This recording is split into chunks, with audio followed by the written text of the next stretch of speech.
Lo más importante, evidentemente, fue haber dado la primera vuelta al mundo.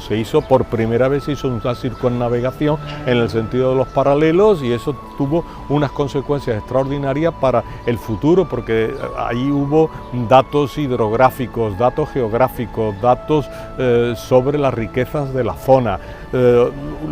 Se supieron muchas posibilidades de llegar a ese área, y por lo tanto la exploración del Pacífico se hizo a partir de entonces mucho más fácil.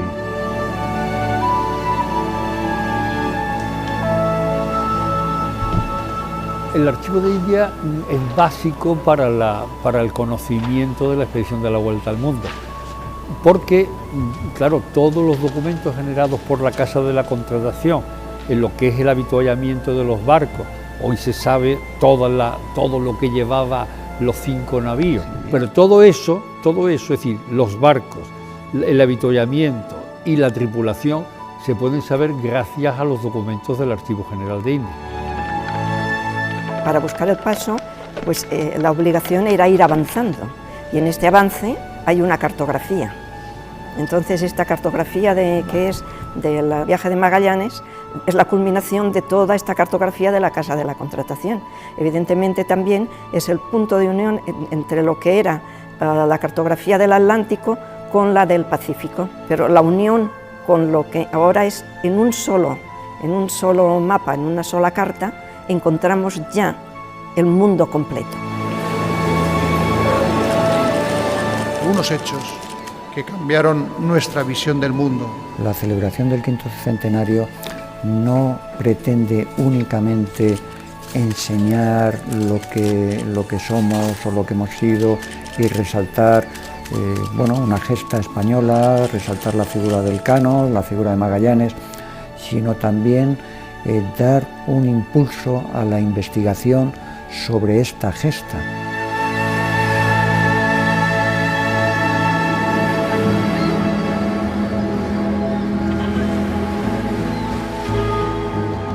El 6 de septiembre de 1522, la nao Victoria llega a Sanlúcar de Barrameda.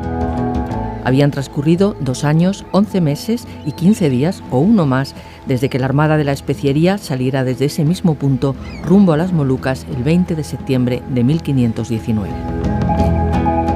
Todavía a bordo, Juan Sebastián del Cano, capitán de la nao y uno de los pocos supervivientes de la expedición, escribe una carta al emperador Carlos V dando cuenta del viaje. Mas sabedza, tu alta majestad, lo que más sabemos de estimar y tener es que hemos descubierto y redondeado toda la redondeza del mundo, yendo por el occidente y veniendo por el oriente. El Cano sabía que eso era lo principal, y cuando fue a ver a Carlos I, ya Carlos V, porque entre tanto había sido proclamado emperador, pues le dice, no, lo principal de esta expedición ha sido esto. Aparte de eso, hemos traído 600 quintales de clavos, lo hemos vendido muy bien y con el dinero hemos pagado toda la expedición. Pero ¿está o no está dentro del paralelo? Eso yo no tengo posibilidades de delimitarlo, no lo sé. Eso habría que hacer otra expedición para poderlo delimitar con más medios. Por primera vez se ha realizado una circunnavegación completa del mundo. La ha realizado una armada española mandada por el portugués Fernando de Magallanes hasta el 27 de abril de 1521, cuando fue abatido por un cacique local, Cilapulapu, en la isla filipina de Mactán. A partir de ese momento, la armada estuvo dirigida por otros capitanes, finalmente por Juan Sebastián Elcano. Magallanes no pudo haber cumplido el objetivo de llegar a las Islas de las Especias. La armada, tras muchas vicisitudes, lo consiguió finalmente. Pero solo una de las 5 naves, la Victoria, logró volver con un cargamento de especias y pudo terminar la circunnavegación del globo. De este viaje se cumplen 500 años y se han iniciado en 2018 numerosas actividades para conmemorarlo. Para ello se ha creado una comisión ejecutiva que cuenta entre sus integrantes con autoridades políticas, académicas, culturales y representantes de la sociedad civil. Dentro de 3 años, cuando finalice esta celebración, cuando finalice la llegada del Cano a Sanlúcar de Barrameda y a Sevilla, tengamos mucha más información de la que tenemos hoy en día. Y como digo, seamos capaces de descubrir nuevos enfoques, nuevas perspectivas, nueva información que nos hagan comprender mejor la importancia de aquella gesta. Lo que es cierto es que parte de un pequeño mapa del estrecho indeterminado dejan lugar a todo. Y ha sido un poco más feliz, ese es el gran resultado del Congreso. Muchísimas gracias. Los objetivos fundamentales de esta expedición son, por decirlo brevemente, dos. En primer lugar, porque hay un interés especial por poder comerciar con las Islas Molucas, con el Maluco, como se decía en aquel momento, porque allí era un lugar privilegiado para la compra de especias, las especias más cotizadas en ese momento en Europa, que valían un dineral con respecto a cualquier otra mercancía, que era el clavo, la nuez moscada y la pimienta. Y el segundo era un hecho político conectado con este primero, que es que no se estaba seguro de si las Molucas caían del lado portugués o del lado español del antemeridiano trazado en el Tratado de Tordesillas de 1494, y Carlos I pues trataba de ver si estando allí in situ se podía demostrar que las Islas Molucas caían en la parte que correspondería a España. Entonces el objetivo estrictamente comercial se convertía en un objetivo político, es decir, en el establecimiento de una soberanía y por lo tanto en la posibilidad de crear una línea regular de largo plazo. La línea de Tordesillas corresponde al Tratado de Tordesillas. Las capitulaciones son del 7 de junio del año 1494, pero esto responde ya a un tratado anterior, el Tratado de Alcasovas, 1479, que ya Portugal y España, que habían avanzado por la costa, por el litoral de África, hacia el sur, para buscar la especiería por el este.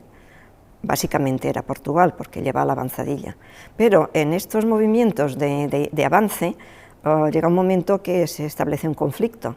Entonces el conflicto se soluciona por el Tratado de Alcasovas. Se establecen las rutas de expansión, digamos, estableciendo una línea horizontal al sur de la cual la línea de expansión portuguesa va por todo el litoral buscando por el este la especiería, y al norte de esta línea, por las Canarias, pueden moverse los castellanos. Por esto, cuando Colón quiere irse hacia el oeste, es porque no tiene otro modo, por el sur no puede ir. Entonces, esta línea, cuando ya llegan a América, entonces se altera, digamos, el status quo de estas líneas de expansión. Entonces se tiene que volver a hacer un tratado, y es el tratado en 1494, es el Tratado de Tordesillas. El problema es cómo se establece la línea. Cuando se llega a las Molucas y Nuño García de Toreno hace la Carta de las Molucas, allí se establece la línea de Tordesillas, pero algo muy importante, hasta esta fecha solamente se había considerado como línea de Tordesillas la que está sobre el Atlántico, que cruza América del Sur por encima de Brasil, pero no la continuación de esta línea por el otro lado, que es el antimeridiano, y esa es la que pasa por las Molucas. Cartógrafos españoles sitúan la línea de Tordesillas, el antimeridiano sobre las Molucas, lo sitúan más al oeste, que favorece a Castilla, mientras que los portugueses lo hacen hacia el este, que los favorece a ellos. Posteriormente se ha demostrado que tenían razón los portugueses.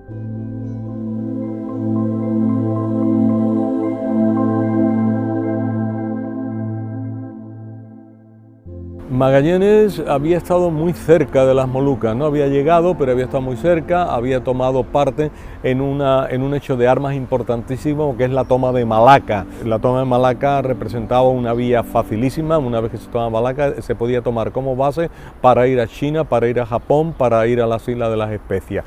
Por lo tanto, Magallanes conocía muy bien que eso podía llegar a hacerse.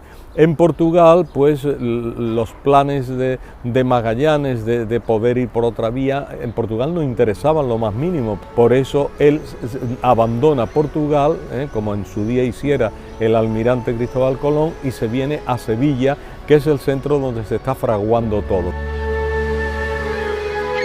Era una ciudad muy grande, tenía una riqueza, era dentro de la Edad Media, una de las grandes ciudades de Europa, pero tenía fundamentalmente que era un puerto fluvial y era un puerto interior, que evidentemente es un puerto interior, es más fácil de proteger y de seguridad que no un puerto de mar.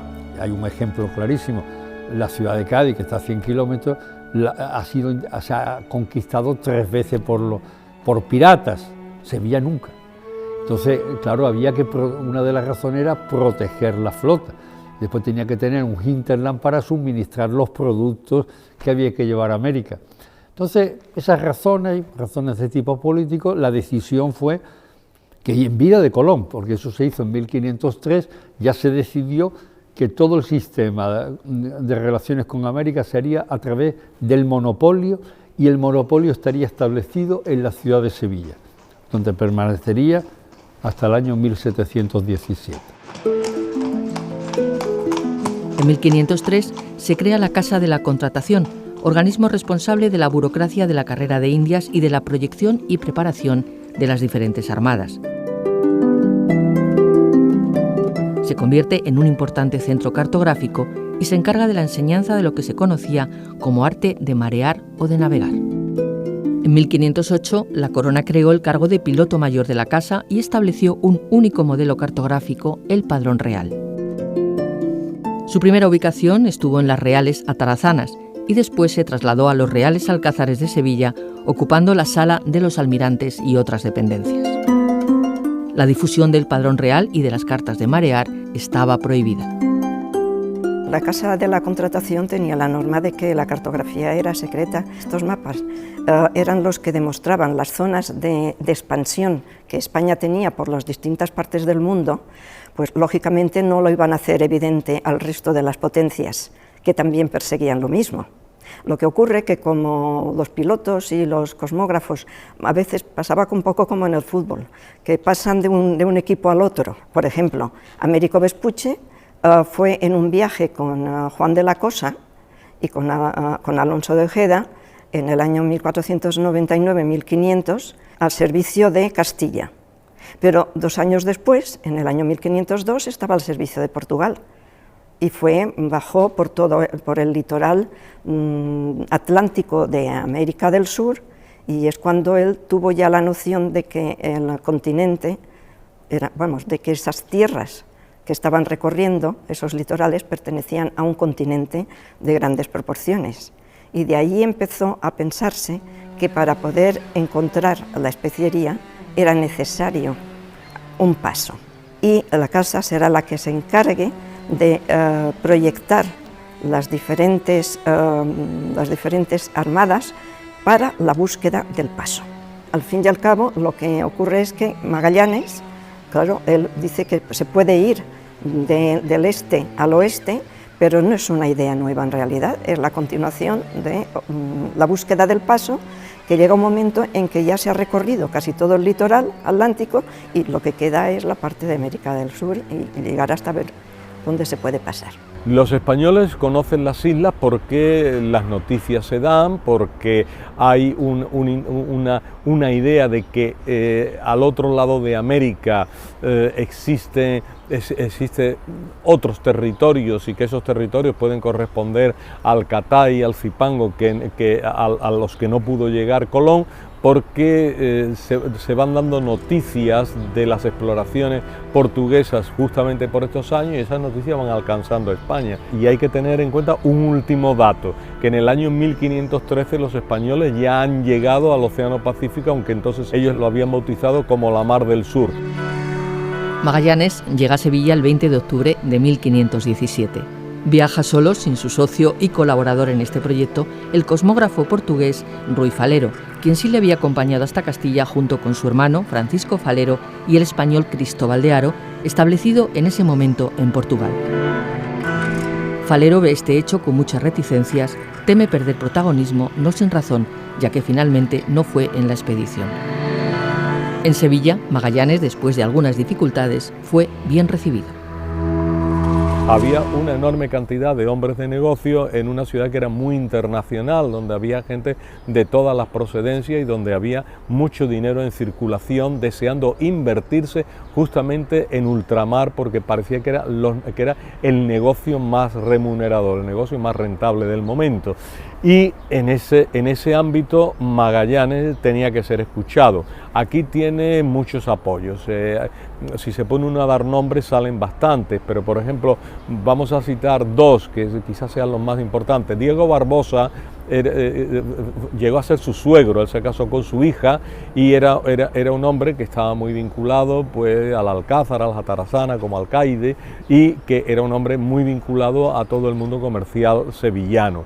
Luego tiene el apoyo de un hombre que va a ser fundamental también, que es Cristóbal de Haro, que él puso una cantidad importante del dinero, no sabemos, una cuarta parte, no sé, pero una buena cantidad del dinero para poder armar, pertrechar las naves que finalmente van a salir en busca de la especiería. Y todo este grupo sevillano, pues es el grupo que de alguna forma, por decirlo gráficamente, va a empujar a Magallanes para que se marche desde Sevilla hasta Valladolid a buscar a Carlos I. El proyecto se fraguó en la ciudad de Valladolid, que era donde estaba en ese momento el rey, y el acto principal es cuando llega Ruiz Faleiro y Magallanes a Valladolid y se entrevista primero con los consejeros del rey, me parece que fueron 3 días, y al final se reúnen con el emperador, que ya había dado el visto bueno, y el emperador firmó la capitulación en la que la corona asumía pues la financiación y la organización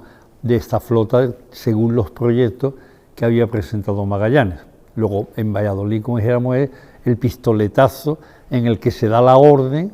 Ya una vez que el rey da el visto bueno, se puso en marcha toda la maquinaria de la administración. Él promete, ¿no?, que va a hacer todo lo posible por encontrar las Islas de las Especias y que se va a someter a lo que se estipula en esas capitulaciones, que son hacer negocios, sobre todo traer especias, sobre todo traer clavos, que va a intentar ver si las Islas Molucas caen de la parte española del meridiano, de la parte portuguesa, y que va a intentar descubrir algunas otras islas donde no haya portugueses, y se le da a las capitulaciones la posibilidad de descubrir unas cuantas islas, y que si descubre 6 por lo menos, o más de 6, él se pueda quedar 2 bajo su soberanía, bajo su señorío. Y luego hay que darle unos títulos, porque uno tiene que ir armado de unos títulos, si no, no vale.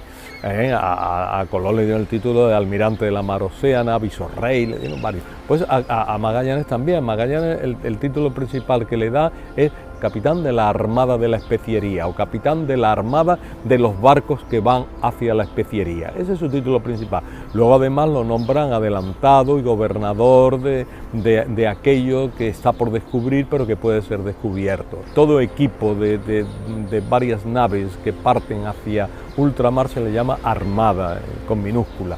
Y él es el capitán de la Armada, por lo tanto él tiene el mando supremo de la Armada y sus decisiones no son discutibles por parte de los demás. Puede formar consejos, pero él no es discutible.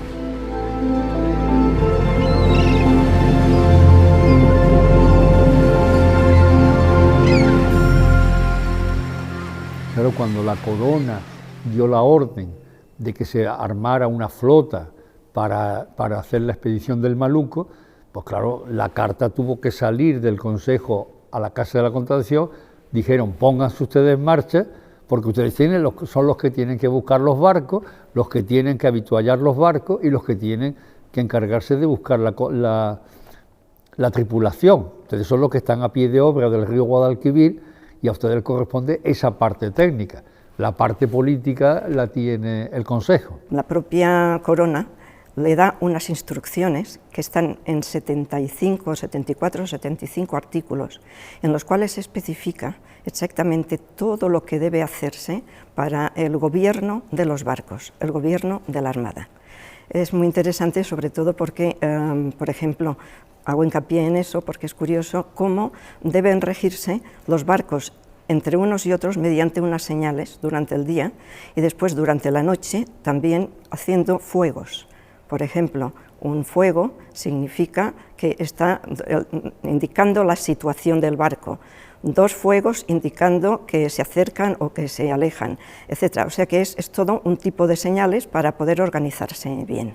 Hoy se sabe todo lo que llevaba los 5 navíos, los nombres de los 234 pasajeros, aunque este tema es un tema bastante polémico porque las cifras oscilan. Me parece que fueron en las capitulaciones de Valladolid, se dijeron 234, 235, pero al final Toribio Medina decía que iban 267. La propia Casa de la Contratación, que conocía bien todos los problemas, todas las cuestiones náuticas, las provee este tipo de artículos para que el viaje sea mucho más perfecto. Hay un legajo que nosotros llamamos patronato, es el patronato 34, esto es el nombre, es patronato y su apellido es 34. En este legajo están la mayor parte de los documentos, tanto de la preparación como del viaje. Hay documentación sobre la preparación de los barcos, el continente, o sea, la carena. Ya se tenía la experiencia, se había llegado a América, eran unas aguas más bien cálidas, allí había un molusco que se llama la broma, y estos moluscos atacaban la madera y entonces hacían boquetes tremendos. La carena lo que hacía era arreglar los cascos y cubrirlos de todo tipo de elementos para evitar el ataque de la broma y que no pudiese entrar agua en ningún momento. Entonces es muy curiosa la documentación porque dice las cosas que se llevaban y que se comían. Desgraciadamente se les acabó pronto y tuvieron que acudir a comer hasta ratas.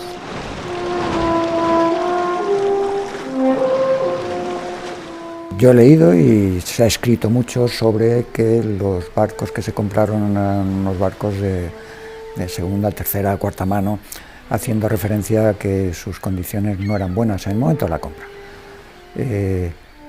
No así la Victoria fue la más cara y se piensa que era la mejor construida. Los barcos no estaban en buenas condiciones, tuvieron que sufrir un carenado y unas reparaciones importantes durante la preparación de la expedición y se puede decir que salieron a la mar en buenas condiciones.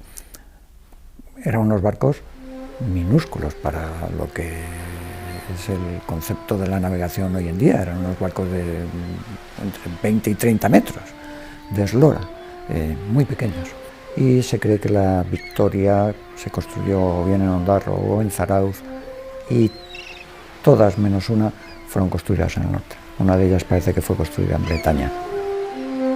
Los 5 barcos de la Armada de la Especiería, la Trinidad, San Antonio, Concepción, Victoria y Santiago, salen de Sevilla el 10 de agosto de 1519 de un muelle en el río Guadalquivir, muy cerca del lado oeste del actual puente de San Telmo. Magallanes, en la iglesia de Santa María de la Victoria, ha jurado fidelidad al rey y ha recibido el estandarte real. La expedición va a salir de aquí muy cerca de donde nos encontramos, va a salir del muelle llamado de las Muelas o de las Mulas, que en los escritos aparece de ambas maneras, y salen las 5 naves hacia Sanlúcar de Barrameda. En Sanlúcar de Barrameda se hace una segunda tanda de embarcar pertrechos y víveres y ya finalmente pues salen de Sanlúcar el 20 de septiembre del año 1519 y salen ya y van a mar abierto y hacen la aguada famosa en las Islas Canarias, de la que no se libraba a nadie, y para América. La gran aventura duró casi 3 años. Un italiano que viaja con Magallanes y uno de los que volvieron en la Victoria, Antonio Pigafetta, relata en su conocido libro sobre el viaje la emoción de esta partida. El capitán general Fernando de Magallanes había resuelto emprender un largo viaje por el océano, donde los vientos soplan con furor y donde las tempestades son muy frecuentes. Había resuelto también abrirse un camino que ningún navegante había conocido hasta entonces, pero se guardó bien de dar a conocer este atrevido proyecto, temiendo que se procurase disuadirle en vista de los peligros que había de correr y que le desanimasen las tripulaciones.